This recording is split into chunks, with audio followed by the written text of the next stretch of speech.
Discerning, Discipleship, and Discipline. Good morning. Prayers and well wishes for you and your family.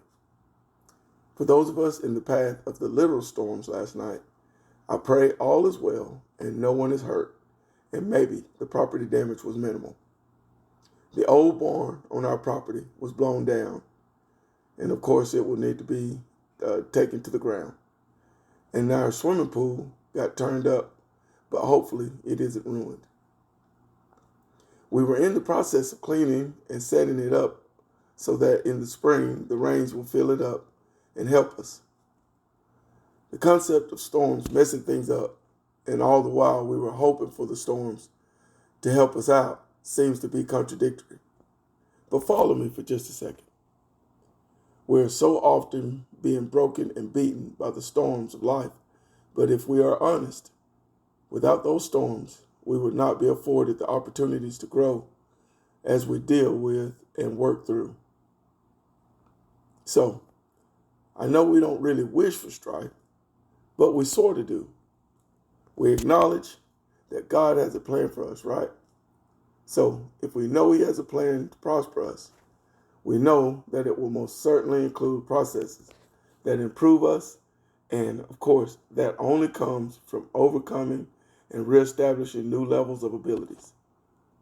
The weekend of Valentine's Day and President's Day, albeit commercial setups, Valentine's Day to make us spend money on stuff, and President's Day is used just an excuse to close things for federal holiday, or what we would tend to say is self-inflicted storms that we suffer through every year with the hope for positive results. I'll save my deeper opinions on those subjects for a later date. Suffice to say, we need all kinds of work to make us well-rounded and ready to produce for His kingdom.